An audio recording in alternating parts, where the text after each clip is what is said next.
ओम शांति। 16 नवंबर 2024। बाबा के महावाक्य। मीठे बच्चे, बाप आए हैं तुम्हें रूहानी हुनर सिखलाने।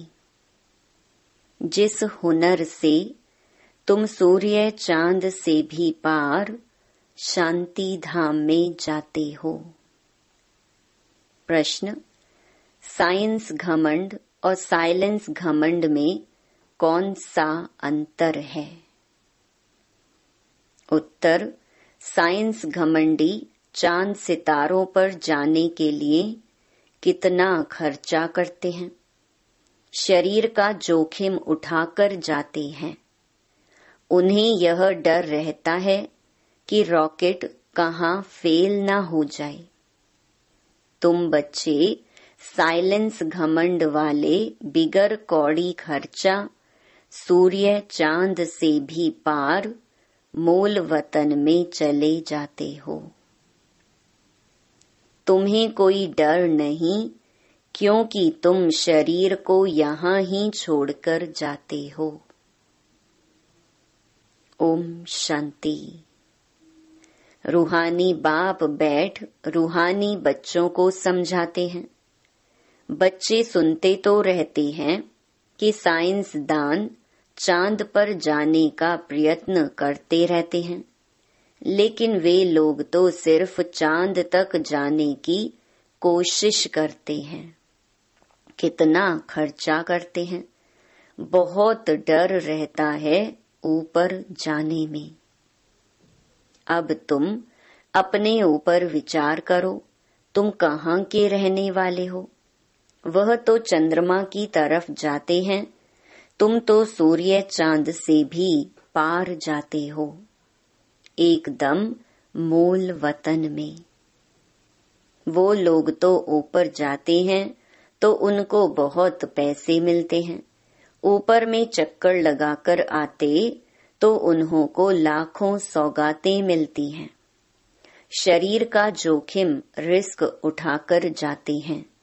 वह है साइंस घमंडी।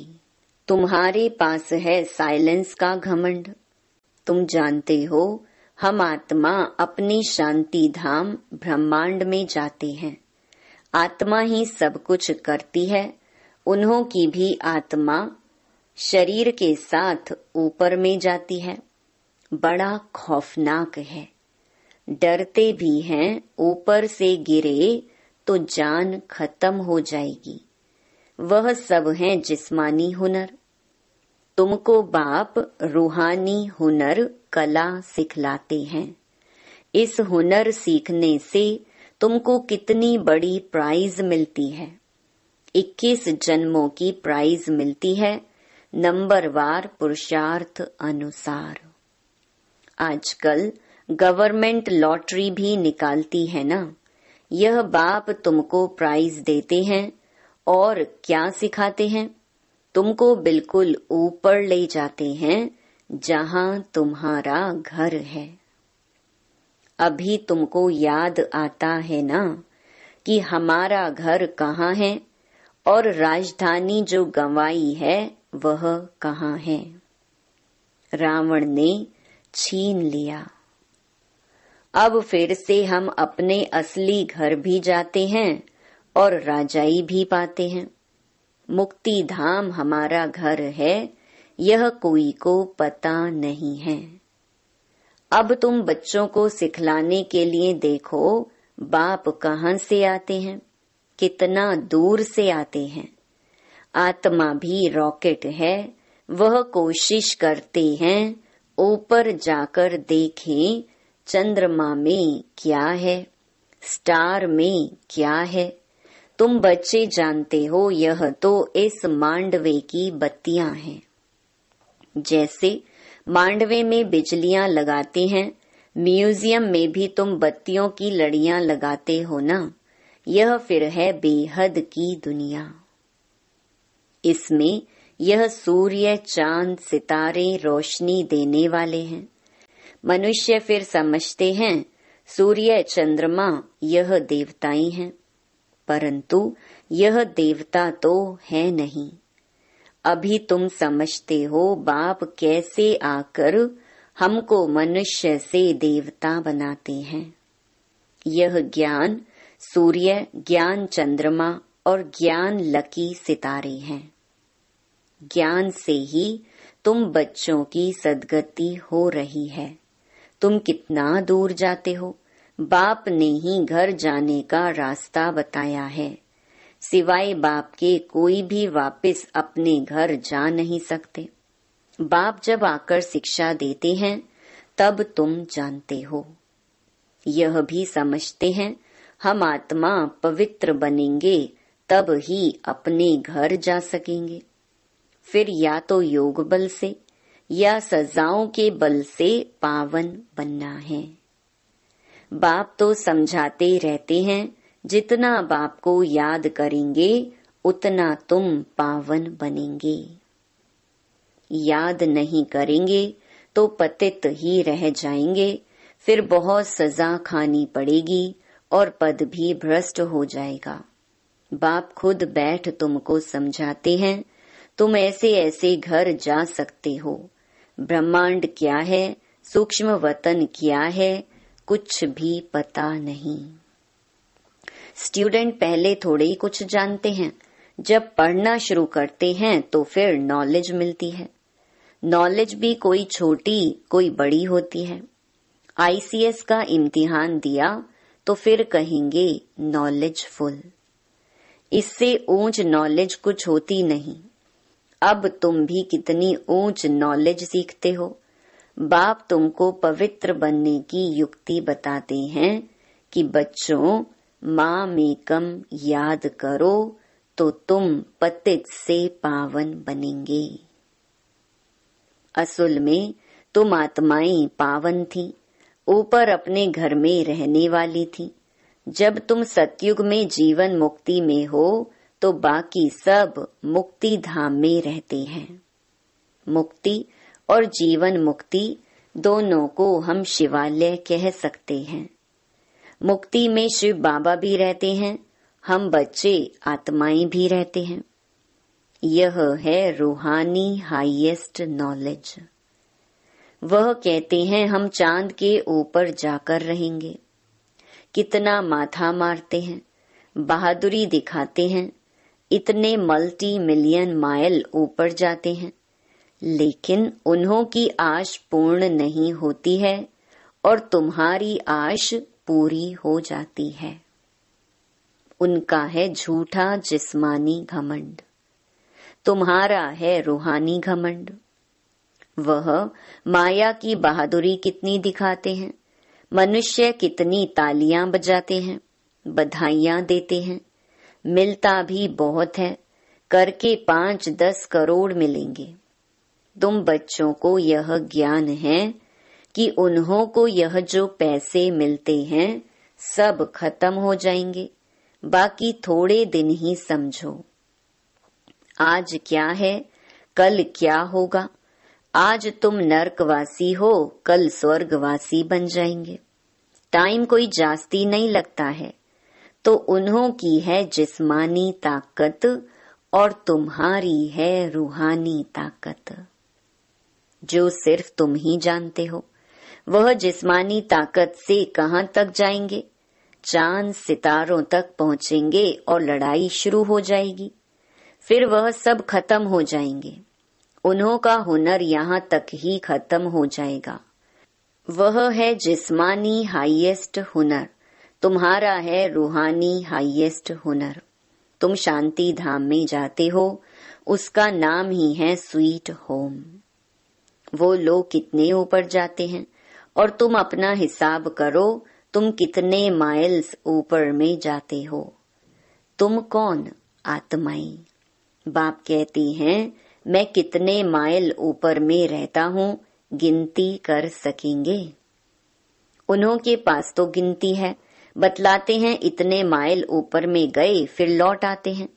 बड़ी खबरदारी रखते हैं, ऐसे उतरेंगे, यह करेंगे, बहुत आवाज होता है। तुम्हारा क्या आवाज होगा? तुम कहाँ जाते हो फिर कैसे आते हो, कोई पता नहीं।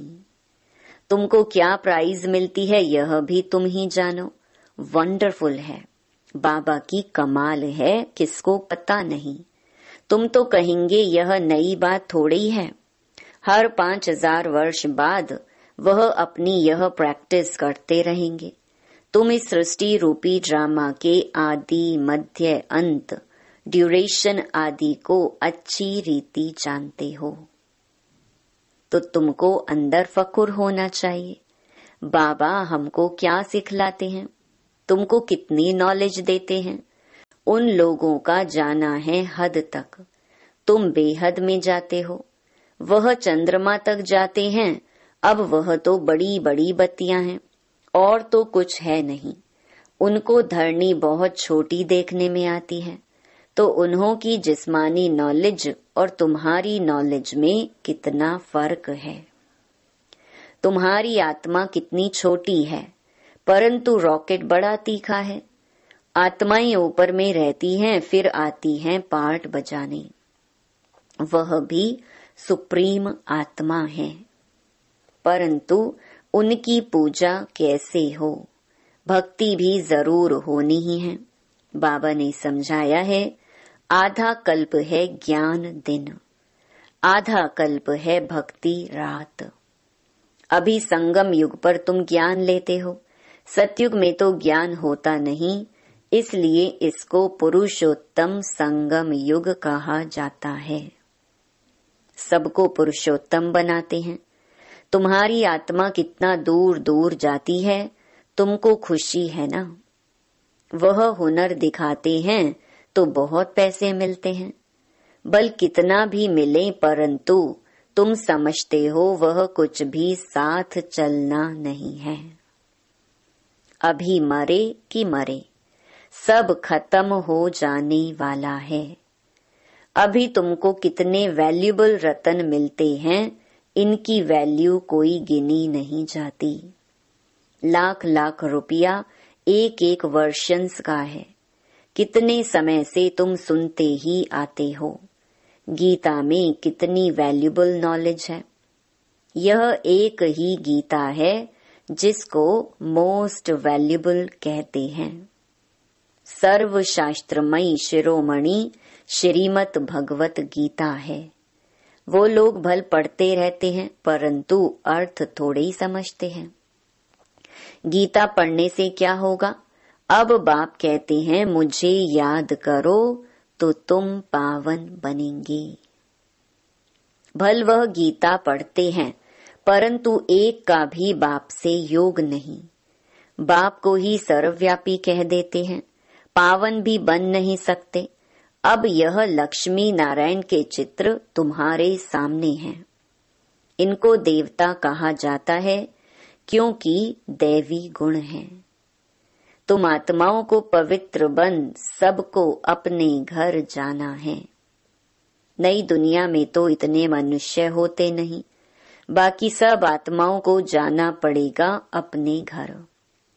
तुमको बाप भी वंडरफुल नॉलेज देते हैं, जिससे तुम मनुष्य से देवता बहुत ऊंच बनते हो। तो ऐसी पढ़ाई पर अटेंशन भी इतना चाहिए। यह भी समझते हैं जैसा जिसने कल्प पहले अटेंशन दिया है ऐसा देते रहेंगे। मालूम पड़ता रहता है। बाप सर्विस का समाचार सुनकर खुश भी होते हैं। बाप को कभी चिट्ठी ही नहीं लिखते हैं तो समझते हैं उनका बुद्धि योग कहाँ ठिक्कर भीतर तरफ लग गया है। देह अभिमान आया हुआ है, बाप को भूल गए हैं। नहीं तो विचार करो, लव मैरिज होती है तो उनका कितना आपस में प्यार रहता है। हाँ, कोई कोई के ख्याल बदल जाते हैं तो फिर स्त्री को मार डालते हैं। यह तुम्हारी है उनके साथ लव मैरिज। बाप आकर तुमको अपना परिचय देते हैं, तुम आपे ही परिचय नहीं पाते हो, बाप को आना पड़ता है। बाप आएगा तब जबकि दुनिया पुरानी होगी, पुरानी को नई बनाने जरूर संगम पर ही आएंगे। बाप की ड्यूटी है नई दुनिया स्थापन करने की। तुमको स्वर्ग का मालिक बना देते हैं, तो ऐसे बाप के साथ कितना लव होना चाहिए। फिर क्यों कहते कि बाबा हम भूल जाते हैं। कितना ऊंच ते ऊंच बाप है, इनसे ऊंचा कोई होता ही नहीं।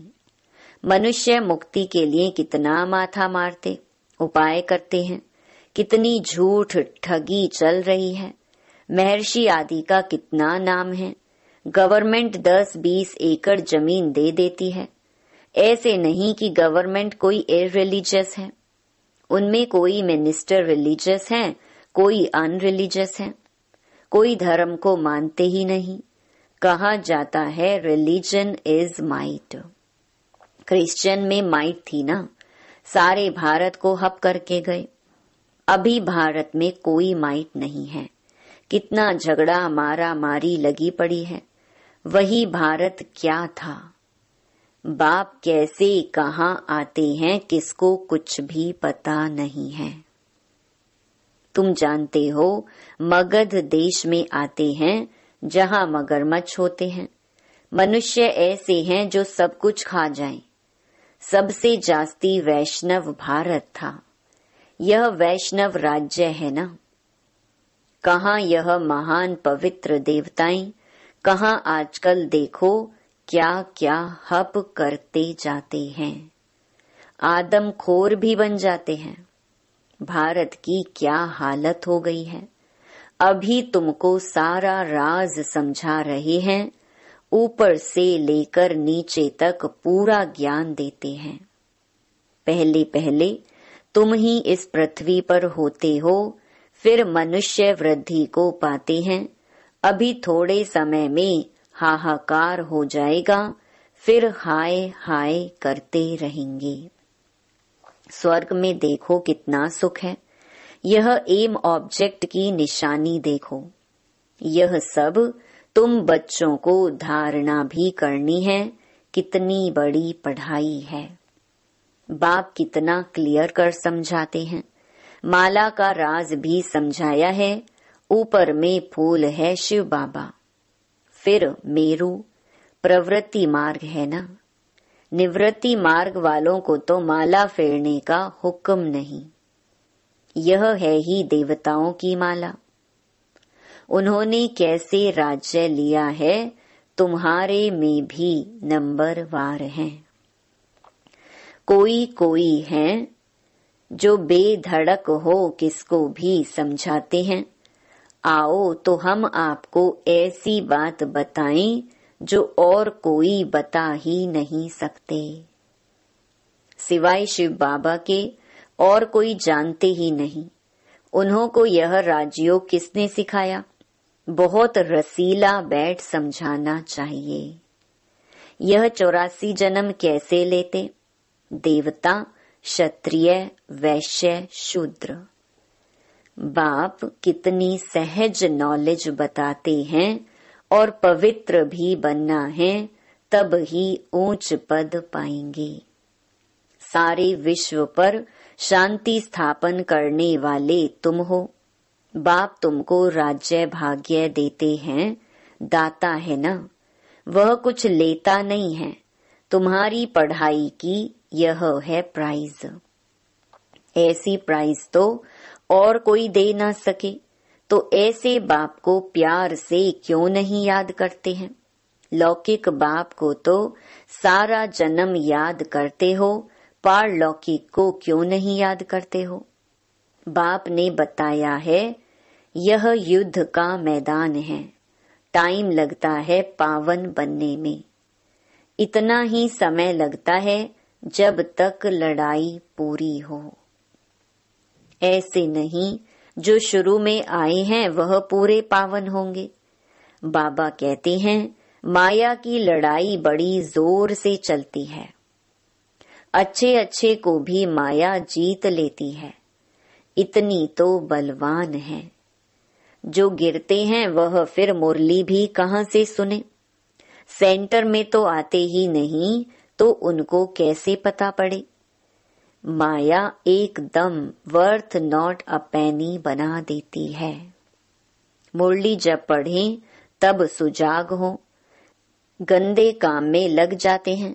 कोई सेंसिबल बच्चा हो जो उनको समझावे, तुमने माया से कैसे हार खाई है, बाबा तुमको क्या सुनाते हैं, तुम फिर कहाँ जा रहे हो।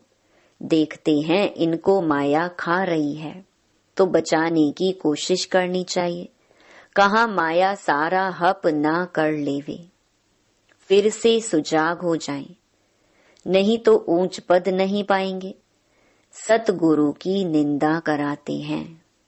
अच्छा, मीठे मीठे सिकी लधे बच्चों प्रति मात पिता बाप दादा का याद प्यार और गुड मॉर्निंग। रूहानी बाप की रूहानी बच्चों को नमस्ते। धारणा के लिए मुख्य सार।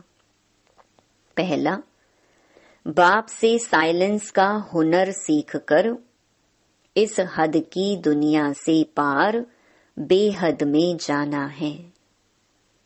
फखुर माना नशा रहे, बाप हमें कितना वंडरफुल ज्ञान देकर कितनी बड़ी प्राइज देते हैं। दूसरा, बेधड़क होकर बहुत रसीले ढंग से सेवा करनी है। माया की लड़ाई में बलवान बन जीत पानी है। मुरली सुनकर सुजाग रहना है और सबको सुजाग करना है। वरदान, परम पूज्य बन परमात्मा प्यार का अधिकार प्राप्त करने वाले संपूर्ण स्वच्छ आत्मा भव। सदा ये स्मृति जीवन में लाओ कि मैं पूज्य आत्मा इस शरीर रूपी मंदिर में विराजमान हूँ। ऐसी पूज्य आत्मा ही सर्व की प्यारी है। उनकी जड़ मूर्ति भी सबको प्यारी लगती है। कोई आपस में भल झगड़ते हों, लेकिन मूर्ति को प्यार करेंगे क्योंकि उनमें पवित्रता है। तो अपने आप से पूछो, मन बुद्धि संपूर्ण स्वच्छ बनी है, जरा भी अस्वच्छता मिक्स तो नहीं है। जो ऐसे संपूर्ण स्वच्छ हैं, वही परमात्मा प्यार के अधिकारी हैं। स्लोगन, ज्ञान के खजाने को स्वयं में धारण कर हर समय हर कर्म समझ से करने वाले ही ज्ञानी तू आत्मा है। ओम शांति।